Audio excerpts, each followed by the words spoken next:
सुस्वागतम दोस्तों। अगर कोविड की वजह से आपके परिवार में किसी भी व्यक्ति की मृत्यु अगर हुई है तो इस वीडियो को उस परिवार के साथ जरूर शेयर कीजिएगा। सुप्रीम कोर्ट ने जब केंद्र सरकार से बोला कि आप मुआवजा कब देने वाले हैं तो केंद्र सरकार बोलती है हम मुआवजा नहीं देने वाले हैं। सुप्रीम कोर्ट फिर बोलता है कि आपको मुआवजा देना पड़ेगा। तो केंद्र सरकार क्या बोलेगी ये मैं आपको बताऊंगा कि आपको मुआवजा क्यों मिलना चाहिए, साथ ही एक वैल्यूएशन बताऊंगा कि आपको कितना वित्तीय सहायता कम से कम दी जानी चाहिए, एक जान की कीमत लगभग कितनी हो जाती है, अलग अलग सर्कमस्टांस में ये जान की कीमत घटती बढ़ती क्यों रहती है, इस बात को मैं समझाऊंगा। लेकिन स्क्रैच से मैं शुरू करना चाहूंगा कि दो वकीलों ने एक पिटीशन को फाइल किया था। एक का नाम था गौरव बंसल और दूसरे का दीपक कंसल। एक याचिका दायर करते हैं और कहते हैं डिजास्टर मैनेजमेंट एक्ट 2005 के तहत कोविड के वजह से मारे गए परिवारों को कम से कम 4-4 लाख का मुआवजा दे सरकार। अब जब सुप्रीम कोर्ट ने यही सवाल केंद्र सरकार से किया तो केंद्र सरकार ने थोड़ा समय लेते हुए एफिडेविट को दायर किया और बड़े चालाकी से ये कहा कि हम 4-4 लाख की मदद नहीं दे सकते हैं क्योंकि ये हमारे सामर्थ्य से बाहर है। अगर मैं आपको सशब्द बताऊं जो सरकार ने कहा वो ये कहा कि अगर इस तरह से मुआवजा दिया गया 2021-22 के लिए राज्य आपदा राहत कोष के लिए आवंटित राशि 22,184 करोड़ रुपए इसी के लिए ही खर्च हो जाएगी और इससे महामारी के खिलाफ लड़ाई में उपयोग होने वाली राशि प्रभावित होगी। 4 लाख रुपए की अनुग्रह राशि राज्य सरकारों की वित्तीय सामर्थ्य से परे है। पहले से ही राज्य सरकारों और केंद्र सरकार के वित्तीय भारी दबाव है और आज यानी कि 4-4 लाख जब कहा गया कि आपको देने चाहिए तो साफ तौर पे मना कर दिया सुप्रीम कोर्ट ने। फिर आज दोबारा से बोला है कोरोना से मरने वाले परिवारों को मुआवजा तो देना ही पड़ेगा सरकार को, लेकिन वो अमाउंट कितना हो वो सरकार को तय करना होगा।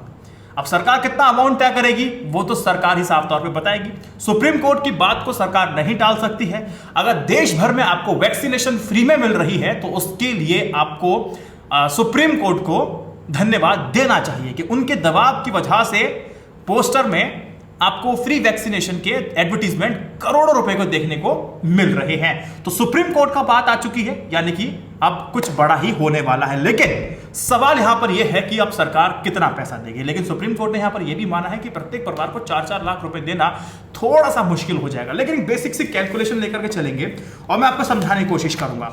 पहली बात, एक समस्या यहां पर यह है कि सही आंकड़ा आखिर कोविड से मरने वाले लोगों के लिए क्या है। सुप्रीम कोर्ट ने साफ तौर पे बोला है कि जो डेथ सर्टिफिकेट्स बन रहे हैं उसमें कॉज ऑफ डेथ भी लिखवाई है और उसमें सही तरीके से बहुत सिंपल सा प्रोसेस होना चाहिए। दूसरी बात, जिनके डेथ सर्टिफिकेट बन चुके हैं उसमें भी अगर संशोधन करवाना है किसी को तो या फिर कुछ गलती अगर उसमें है तो एक सिंपल सा प्रोसेस रखा जाए और सही व्यक्ति को सही कंपनसेशन दे दिया जाए। एक आपको डाटा देता हूं, हर साल 10 मिलियन लोग मारे जाते हैं, लेकिन पिछले 14 महीने में कोविड की लहर की वजह से 3,60,000 लोग ही मारे गए हैं। यहां पर एक्सपर्ट्स कहते हैं कि यह हो सकता है कि सरकार आंकड़ा छिपा रही है। ये जो आंकड़ा है 2 से 5 गुना हो जाता है। 3,60,000 का 5 गुना कितना होता है कमेंट सेक्शन में मुझे आप बता दीजिए। देखो जो केंद्र सरकार है ना उसका सिंपल सा कैलकुलेशन है कि अगर हम कंपनसेशन अगर हम देते हैं 4 लाख का कंपनसेशन देते हैं और अभी तक जो केसेस हैं रजिस्टर्ड जो केसेस हैं वो तकरीबन 3.89 लाख कोविड डेथ्स के हैं। अगर हम सबको 4-4 लाख देंगे तो कम से कम जो खर्चा आएगा वो आएगा 15,572 करोड़। ये बहुत ज्यादा हो जाता है। ऐसे ही दिल्ली की सरकार ने साफ तौर पे कहा है कि जो लोग ऑक्सीजन शॉर्टेजेस की वजह से मारे गए हैं उनको और उनके परिवार के लिए हम 5 लाख रुपए देने वाले हैं और जो कोविड की वजह से मरे हैं उनको हम 50,000 देने वाले हैं। सवाल यहां पर यह है कि केंद्र सरकार की दलीलों में दम बिल्कुल भी नहीं लगता है। जिम्मेदारी अब केंद्र सरकार को तो लेनी ही पड़ेगी या सरकारों को तो लेनी ही पड़नी चाहिए। अब सवाल यहां पर यह है जब सुप्रीम कोर्ट ने कहा कि आपको कंपनसेशन देना है, आपको मुआवजा देना है, तो मुआवजा कितना देना है सुप्रीम कोर्ट ने केंद्र सरकार के ऊपर इस बात को डाल दिया। सवाल यहां पर यह है कि सरकार आप किस तरह से कैलकुलेट करेगी। तो यहां पर मैं आपके सामने 3 एग्जांपल देता हूं। उन 3 एग्जांपल को मैं समराइज करूंगा और मैं आपको कहूंगा कि कम से कम इतना तो होना ही चाहिए। तो याद रखिएगा मैंने कहा कि सरकार अगर 3,90,000 लोग जो कोविड की वजह से मरे हैं उनको 4-4 लाख अगर देगी तो टोटल एक्सपेंडिचर हो जाता है 15,572 crore. This is the keyword, याद रखिएगा। अब मैं आपको एग्जांपल देता हूं। Air India express aircraft crash होता है, उसमें जो लोग मारे गए थे उन सभी को 10 लाख रुपए दिए गए थे। अगर हम इस ह्यूमन वैल्यू को कैलकुलेट अगर करेंगे तो हो जाता है 1.2 करोड़। यानी कि एयरक्राफ्ट क्रैश में मारे गए लोगों की जान की कीमत जो आंकी गई वो 1.2 करोड़ थी।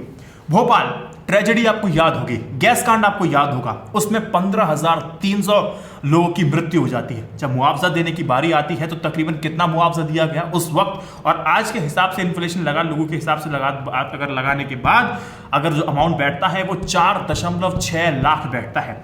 हम LIC की बात करते हैं, जीवन के साथ भी जीवन के बाद भी। ये करता क्या है, एक ह्यूमन लाइफ वैल्यू को कैलकुलेट करता है।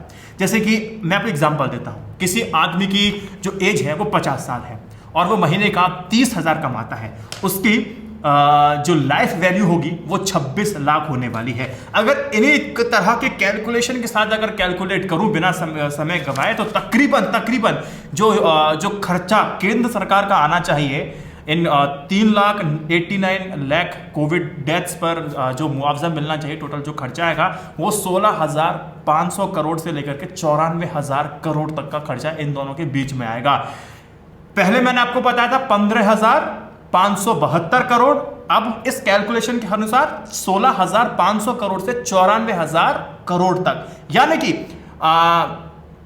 जो मैंने आपको बताया पहले उसमें आपको 4 लाख मिल रहा था और 16,500 के हिसाब से आपको 4 लाख से ज्यादा मिलना चाहिए।